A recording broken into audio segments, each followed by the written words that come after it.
16 ጂቢ ወይም ደግሞ ከዛ በላይ መሆን አለበት። ፍላሹን ወደ ኮምፒውተራችን ከሰካን በኋላ በመጀመሪያ ፎርማት እናደርገዋለን። ይኸው ልክ እንደዚህ። ለምሳሌ እኔ ዲስፒሲ ብዬ ገባው። እናንተ ምናልባት ማይ ኮምፒውተር ላይ ገብታችሁ ከዛ ፍላሻችን ያለበትን እንመጣና ራይት ክሊክ አድርገን ፎርማት እንላለን። የኔም ፍላሽ እንደምትመለከቱት እዚህ ጋር ስሙ ዊንዶውስ 10 ይላል። እኔ በፊት ቡቴብል አድርጌ እየተጠቀምኩ ስለነበር ነው። የእናንተ ኖርማል ዩኤስቢ ኦር ሌላ ስም ካለው በዛ መልክ ነው የሚመጣላችሁ። እዚህ ጋር እዚህ ከመጣን በኋላ ካፓሲቲ ላይ የእኛን ፍላሽ ዲስክ እያሳየ እንደሆነ ቼክ እናደርጋለን። ፋይል ሲስተሟን ደግሞ NTFS መሆኗን እርግጠኛ ከሆንም በኋላ ስታርት እንላለን። ፎርማት አድርጎ ሲጨርስ ፎርማት ኮምፕሊት ብሎ ልክ እንደዚህ ያመጣልናል። እዚህ ጋር እንደምትመለከቱት ፍላሹ ፍሪ ሆኗል ማለት ነው። ፍላሽ ቡቴብል ማድረጊያ ብዙ አሉ። ከነዛ መካከል ለምሳሌ የምጠቀመው አሁን ረፈስ ኤክስቴንሽን ፋይል ነው። ፋይሉን ቴሌግራም ላይ አስቀምጬላችኋለሁ። በቴሌግራም ቀጥታ አፕሊኬሽኑ ወዳለበት ቦታ የሚያደርሳችሁን ሊንክ ደግሞ ከዚህ ቪዲዮ ስር ባለው ዲስክሪፕሽን ላይ አስቀምጬላችኋለሁ። ይህን አፕሊኬሽን ስንከፍት ልክ እንደዚህ ያመጣልናል። ከላይ እዚህ ጋር ዲቫይስ ላይ ያለው እኛ በኮምፒውተራችን ላይ የሰካነው ፍላሽ ዲስክ መሆኑን እርግጠኛ እንሆናለን። ለምሳሌ የኔ ዊንዶውስ 10 32 ጂቢ ይላል። እኔ የሰካሁት ፍላሽ ነው። ከዛ በመቀጠል እቺን ከስር ያለችዋን ቡት ሴሌክሽን የምትለዋን ዲስክ ኦር ISO ኢሜጅ ላይ እናደርጋለን። ከዛ ሴሌክት የምትለዋን እንጫናለን። ሴሌክት ስናደርግ እዚህ ጋር ምንድነው የሚጠይቀን? የምንጭንበትን ዊንዶው ISO ኢሜጅ ፋይል ሴሌክት እንድናደርግ ነው እዚህ ጋር የሚጠይቀን። ይህን ISO ኢሜጅ ፋይል ለማግኘት ምን እናደርጋለን? ወደ ክሮም ወይም ደግሞ ወደ ሌላ ብራውዘር እንገባና ዲስክሪፕሽን ላይ ISO ኢሜጅ ፋይል ብዬ ያስቀመጥኩላችሁ ሊንክ አለ። እሱን ወስደን ፔስት እናደርጋለን።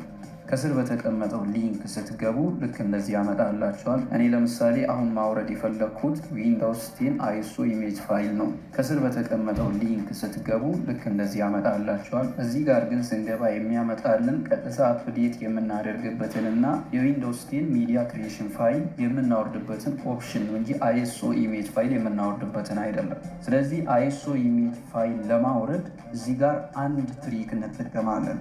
በቀኝ በኩል ከላይ ያለችውን እቺን 3 ነጥብ ተጭነን ወደ ታች እንወርድና ሞር ቱልስ በሚለው እንገባለን። ከዛ ዴቨሎፐር ቱልስ በሚለው እንገባለን። ከዛ ዴቨሎፐር ቱልስ በሚለው ስንገባ በቀኝ በኩል ልክ እንደዚህ ያመጣልናል። አሁንም እዚህ ጋር ያለችውን 3 ነጥብ ተጭነን ሞር ቱልስ በሚለው እንገባና ኔትወርክ ኮንዲሽንስ የምትሏን እነካለን። ከዛ እዚህ ከስር ዩዘር ኤጀንት ብሎ ዩዝ ብራውዘር ዲፎልት የምትሏን ቼክ ቦክስ አንቼክድ እናደርጋታለን። ራይት ተደርጋ ነው ያለችው። ያችን ራይት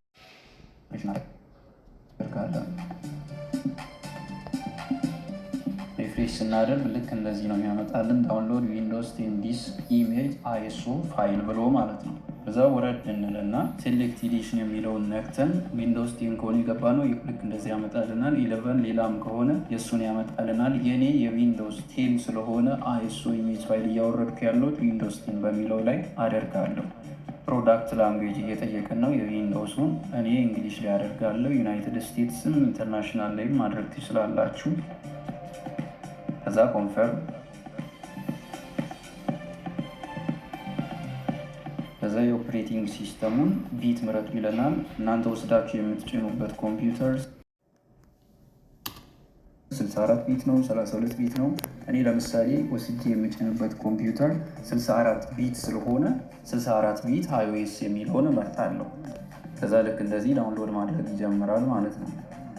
ዳውንሎድ አድርጎ እስኪጨርስ እንጠብቅና ዳውንሎድ አድርጎ ከጨረሰ በኋላ ወደ ቀድሞ ቡት ማድረጊያ አፕሊኬሽንን መጣና ሴሌክት የምትለውን ነክተን የአሁኑን ያወረድነውን ISO ኢሜጅ ፋይል እንመርጣለን።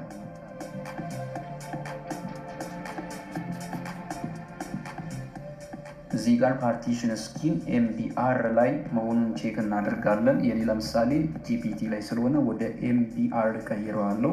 ታርጌት ሲስተሙ ደግሞ ልክ እንደዚህ በiOS ላይ መሆኑን እርግጠኛ እንሆናለን። ፎርማት ኦፕሽንስ ላይ ቮሊዩም ላበል ያው የፍላሹን ስም ነው ዊንዶውስ 10 እላለሁ እኔ ለምሳሌ። እናንተ የፈለጋችሁትን አድርጋችሁ መጠቀም ትችላላችሁ። ፋይል ሲስተም NTFS መሆኑን ቼክ እናደርጋለን።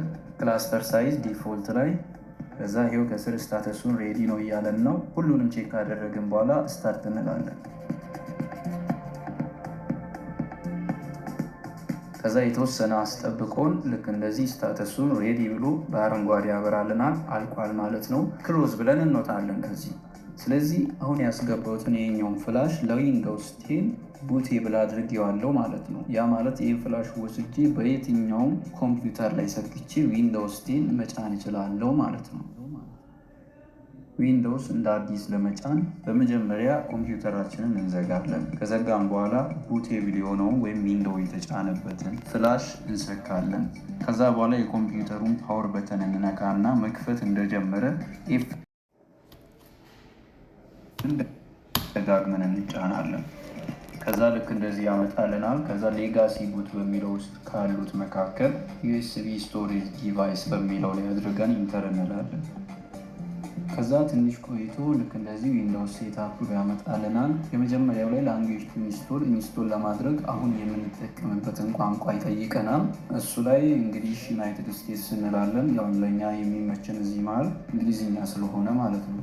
ታይሚን ከረንሲ ፎርማቱንም ልክ እንደዛው ኪቦርድ ኦር ኢንፑት ሜተድን ዩናይትድ ስቴትስ ላይ እናደርጋለን። ከዛ ኔክስት እንላለን። ከዛ ልክ እንደዚህ ሲያመጣልን ኢንስቶል ናው የምትለዋን እንጫናለን። አክቲቬት ዊንዶውስ ብሎ እዚህ ጋር ፕሮዳክት ኪ ነው እየጠየቀን ያለው። ይሄ ኪ የሚሰጣችሁ ዊንዶውስ ከማይክሮሶፍት ገዝታችሁ ከሆነ ነው። እኔ ግን ስላልገዛው አይዶን ሀብ ፕሮዳክት ኪ በሚለው ክሊክ አደርጋለሁ። ቀጥሎ ኦፕሬቲንግ ሲስተም ይጠይቀናል። ዊንዶውስ 10 ፕሮ ላይ እናደርጋለን።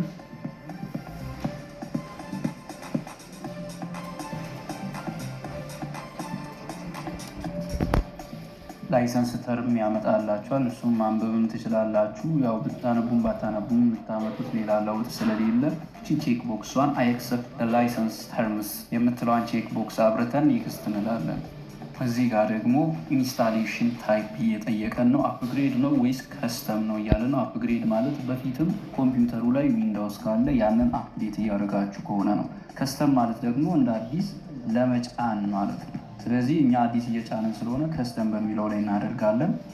እዚህ ጋር የኢንስታሌሽን ፓርቲሽን እየጠየቀን ነው። አብዛኞቹ ኮምፒውተሮች ደግሞ ለሲስተም የሚጠቀሙት ፓርቲሽን ዋንን ነው። እዚህ ጋር ሲስተም ሪዘርቭድ ብሎ ከላይ ያስቀመጠውን ማለት ነው። ሁለተኛውን ግን ፕራይመሪ ወይም ደግሞ ሌላ ሎካል ዲስክ ብሎ ነው የሚያስቀምጠው እና ቼክ የተደረጉትን ኢንተርኔት ሲያገኝ ያው ዲስከቨር እንዲያደርግ ነው እያለኝ ያለው። ኮኔክት ናው ማለትም ትችላላችሁ። እኔ ግን ስላልፈለግ ኮንቲኒው ዊዝ ሊሚት ሴትአፕ ልበል። እዚህ ጋር አድሚን ወይም ዩዘር ኔም ይጠይቃችኋል። እናንተ የፈለጋችሁትን የራሳችሁን ስም ሊሆን ይችላል፣ የፈለጋችሁትን ዩዘር ኔም ታስገባላችሁ። ከዛ ኔክስት ትሉታላችሁ። ከዛ ፓስዋርድ ይጠይቃችኋል። ማለትም ስትከፍቱ የምትጠቀሙበትን የሎክ ስክሪን ወይም የሳይን አፕ ፓስዋርድ ማለት ነው። እሱን ትታችሁ ኔክስት ብላችሁ ማለትም ትችላላችሁ፣ ግን ማስገባትም ትችላላችሁ። ከዛ አስገብታችሁ ከሆነ ኮንፈርም አድርጉ ይላችኋል። ድጋሚ ታስገባላችሁ እዚህ። ከዛ ኔክስት። ምናልባት ፓስዋርዳችሁን ከረሳችሁ በኮስችን መግባት ትችላላችሁ ወደፊት ማለት ነው። እና ኮሽን ትመርጣላችሁ። ከዛ በኋላ ከስራ አንሶር ታስቀምጣላችሁ። ምናልባት ወደፊት ፓስዋርዳችሁን ከረሳችሁ እነዚህን ኮስችኖች መርጣችሁ መልሱን ደግሞ በትክክል አስገብታችሁ መግባት ትችላላችሁ ማለት ነው። ከዛ ኔክስት ትላላችሁ። 3 ጊዜ ነው የሚጠይቃችሁ። 3 አይነት ጥያቄዎችን ትመርጣላችሁ። ከዛ ከስርም መልሶቻቸውን ታስገባላችሁ። እሱንም ስትጨርሱ ኔክስት ትላላችሁ። እዚህ ጋር የእናንተን የፕራይቬሲ ሴቲንግ እናንተ እንደፈለጋችሁ አድርጋችሁ ሎኬሽን ምናምን ፋይንድ ማይ ዲቫይስ እነሱን ነገሮች ኦን እና ኦፍ ማድረግ ትችላላችሁ። እነዚህን እንደናንተ ፍላጎት ኦን እና ኦፍ ካደረጋችሁ በኋላ ከስር አክሰፕት ትላላችሁ። አሁንም አክሴፕት።